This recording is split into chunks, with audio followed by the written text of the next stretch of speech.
pessoal do Facilitando a Medicina, tudo bom com vocês? Eu sou Cleverson Delvecq e a gente vai para mais uma aula referente à farmacologia. Então, se você quiser receber mais informações de qualidade, de estudo, se inscreve no canal e deixe seu joinha e vamos ao que interessa. Hoje vamos continuar essa parte de antagonistas muscarínicos, só que hoje vamos falar um pouquinho sobre a toxologia. Ali os efeitos adversos, que seriam os efeitos indesejáveis. Porém, para você entender bem isso, vamos relembrar o que falamos nos vídeos passados. É claro que os agonistas muscarínicos e os antagonistas muscarínicos ambos terão um efeito em um mesmo local, que seria os órgãos que são inervados pelo sistema nervoso parasimpático. Ou seja, em forma resumida e simples, os antagonistas muscarínicos eles atuam sobre aqueles órgãos finais que estão inervados pelo sistema nervoso parasimpático, porque lá existem os receptores muscarínicos. E uma exceção, ainda o sistema nervoso central, que apresenta aí receptores muscarínicos desde o M1 até o M5, ou seja, receptores excitatórios e inibitórios. Então, seriam vários órgãos, entre os órgãos que são inervados pelo sistema nervoso parasimpático, que terão ação aí, sofrendo ação desses fármacos antagonistas muscarínicos, teria ali os olhos, teria o trato gastrointestinal, o trato urinário, também a gente pode ressaltar o sistema respiratório, coração, glândulas como glândula salivar, sudorípara, entre outros órgãos que vamos ver os efeitos adversos que esses fármacos antagonistas podem agir sobre esses órgãos. Agora, o que eu quero que você saiba é que toda vez que eu falar efeito adverso, seria um efeito indesejável. Como assim? Vou te dar um exemplo. Eu administrei a um paciente um fármaco antagonista muscarínico que é para agir sobre o coração. Porém, esse fármaco ele vai atingir o coração, vai fazer o seu efeito que eu quero que ele faça, porém ele acaba atingindo também o pulmão, por exemplo. E quando ele atinge o pulmão, ele vai ter um efeito sobre esse pulmão que não é desejável. Então, um efeito adverso. Eu não espero aquele efeito, aquele resultado. Então, o efeito adverso é aquele efeito onde a pessoa tem um resultado que eu não espero, que não é desejável realmente, porque o alvo era outro órgão. Então, é basicamente isso para a gente poder ingressar de vez nos efeitos adversos dos fármacos antagonistas muscarínicos. E primeiro órgão, o sistema que a gente pode ressaltar, seria o sistema respiratório. Nós sabemos que os antagonistas muscarínicos, eles vão causar o quê? Broncodilatação e diminuição da liberação de secreção nessa região brônquica, nas vias respiratórias. Agora, com o efeito adverso, por exemplo, como a gente citou anteriormente, eu administrei um fármaco para determinado órgão, porém, o fármaco antagonista muscarínico acabou atingindo ali o pulmão, as vias respiratórias. E o que vai acontecer? Eu vou ter esse efeito adverso, ou seja, um efeito não desejável. Eu vou ter broncodilatação e diminuição dessa secreção. E aí que tem um problema. Em certas ocasiões, em certos pacientes, essa diminuição da secreção das vias respiratórias pode causar irritação no epitélio respiratório. E essa irritação pode evoluir até para uma lesão, dependendo do grau ali que for esse problema. Então, é uma forma aí prejudicial como efeito adverso. Eu não espero esse efeito no paciente, isso é óbvio. Então, nós falamos do efeito adverso no trato respiratório. Tem ainda um efeito adverso sobre o trato gastrointestinal. Qual seria esse efeito adverso? Nós sabemos que no trato gastrointestinal ali, todo o nosso, desde estômago, intestino, nós sabemos que esses antagonistas muscarínicos, eles promovem o quê? O relaxamento do músculo liso. Então eu vou ter o quê? Diminuição do peristaltismo. Diminui o peristaltismo e diminui também lá no estômago a secreção, a liberação do suco gástrico, ali do ácido clorídrico. E qual seria o problema aí em uma pessoa com um efeito adverso?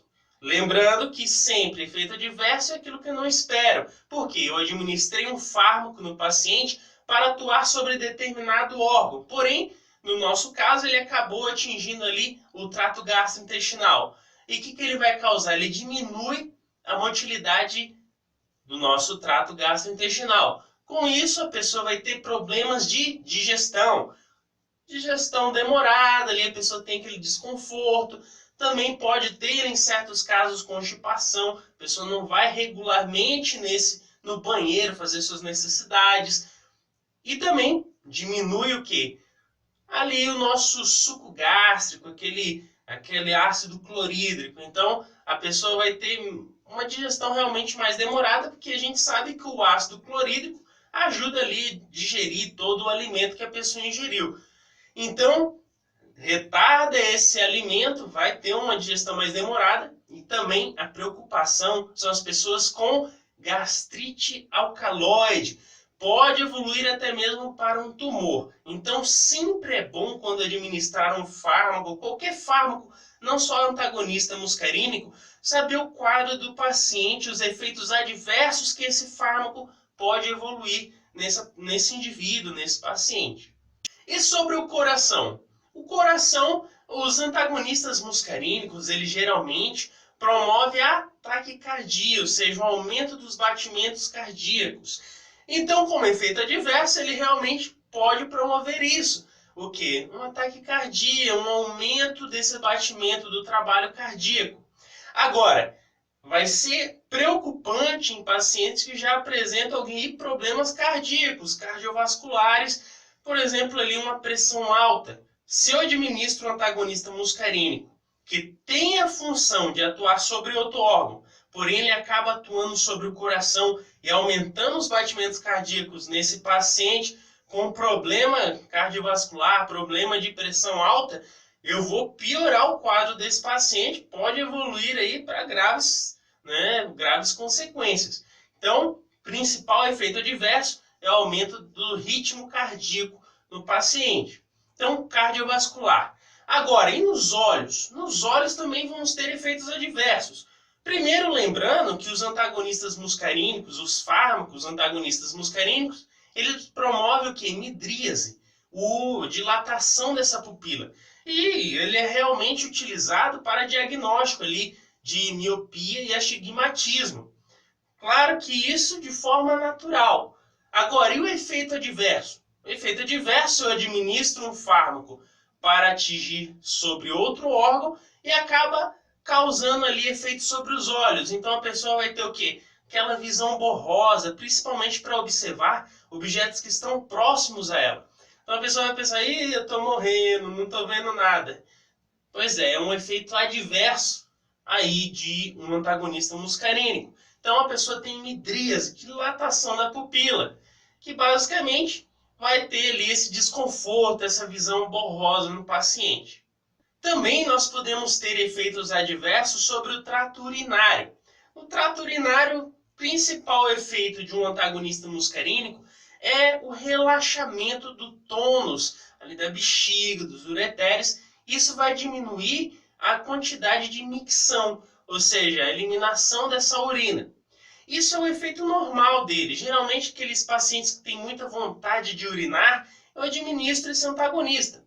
Agora, como efeito adverso, não desejável, ou seja, eu vou lá e administro um antagonista muscarínico que vai atuar sobre determinado órgão, como já falamos. Porém, ele acaba atingindo ali a região da bexiga, os ureteres, o trato urinário. O que ele vai levar? Diminuição da micção. Mas qual é o problema? Eu posso aí promover uma retenção hídrica. Certas pessoas já sofrem com esse problema. E eu posso agravar ainda mais se eu utilizar um antagonista muscarínico tendo esse efeito adverso. Ou seja, vou reter mais hídrico ali, mais retenção hídrica, mais água retida no paciente. Então isso é uma forma desagradável. um efeito adverso que eu não estou procurando nesse paciente. Existem ainda os efeitos sobre as glândulas salivares, glândulas sudoríparas. Então, qual vai ser o efeito de um antagonista muscarínico normalmente sobre as glândulas? Vai ser a diminuição da sua atuação. Agora, qual seria o efeito adverso? O efeito adverso é quando ele atua sobre essas glândulas e diminui a sua secreção. A pessoa vai suar menos. Pode ser utilizado aí, claro, de forma normal, aquelas pessoas que suam bastante, sudorese demais. Porém, em efeito adverso, como estamos falando, é o foco da aula de hoje, a pessoa vai deixar de suar e dependendo do ambiente onde ela vive, isso vai aumentar a temperatura corporal, pode ter ali casos febris. E também ali na região da saliva, que é produzida pelas glândulas salivares, essa diminuição da saliva, liberação de saliva, pode causar problemas ali, a pessoa vai sentir muita sede, aquele desconforto, irritabilidade, porque sente a boca seca, aquela sensação ruim. E também em casos mais graves, como a gente vai ver mais à frente, que existe uma toxicidade por antagonista muscarínico, a pessoa pode até ter dificuldade de deglutição. Claro, porque a saliva ajuda nesse processo de deglutição. Então, em casos mais agravantes com antagonista muscarínico, posso ter problemas de deglutição, aí rachaduras na pele por falta de sudorese ali, falta de suor e aumento da temperatura corporal, obviamente, porque o suor ajuda a controlar essa temperatura corpórea.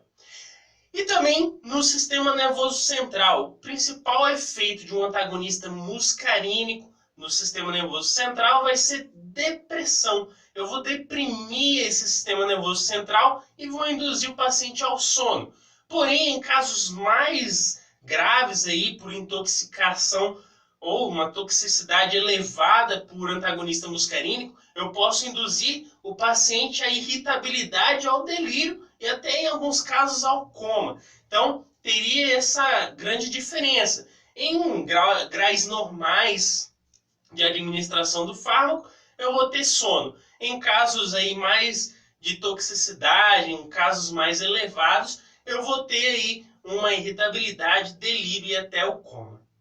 Então, nós falamos dos principais casos aí dos efeitos indesejáveis. Aqueles efeitos que eu não espero de um antagonista muscarínico, mas que pode ocorrer em determinados casos se não houver cuidado. Agora, em casos de toxicidade, a pessoa ficou intoxicada, foi muito a administração, a dose foi elevada a esse paciente. O que vai acontecer? Em casos ali mínimos de intoxicação, a gente vai encontrar quase todos esses efeitos adversos, como o aumento do ritmo cardíaco, a gente vai ver o paciente com aquela boca seca, aquela sede, aquela tosse excessiva ali, porque ela sente realmente irritação na garganta, porque está seco ali, não tem um líquido para hidratar, a saliva está pouca. E também sudorese, o paciente não vai estar ali hidratando essa pele, porque o suor ajuda a manter essa temperatura corporal, então vai ter ali uma febre, uma elevação dessa temperatura corporal. E também a pessoa pode ter ali uma visão meio borrosa ali, mais leve, não acentuada. Então esse seria ali um diagnóstico que a gente pode dar para um paciente que está levemente intoxicado com um antagonista muscarínico. Agora, em casos mais graves, é claro que esses sintomas que a gente citou vai ser o quê? Mais agravados, vai ter um batimento cardíaco mais acelerado, vai ter a boca extremamente seca, a pessoa fica irritada, a garganta ali ó, irritada também, vai ter dificuldade de deglutição, que a gente falou que a saliva é importante para esse processo de deglutição, a pessoa fica irritada, porque vai atuar sobre o sistema nervoso central, graves doses de toxicidade levam a essa irritação e em alguns casos até o delírio. Então seria aí um caso mais agravante. E também a gente pode induzir aí a visão extremamente borrada para ver objetos próximos. Também vai ter problemas aí relacionados ao coração, que o coração vai estar super acelerado, e em alguns casos mais agravantes, dependendo da intoxicação, até o coma. O paciente pode ir ao coma e ao óbito. Então, dependendo do grau, da quantidade de intoxicação desse paciente com o antagonista muscarínico, vai depender dos sintomas que ele vai apresentar. Então, pessoal, com isso, a gente fez mais um resuminho. Se eu te ajudei de alguma forma, deixa o seu joinha e se inscreve aí no canal. Valeu?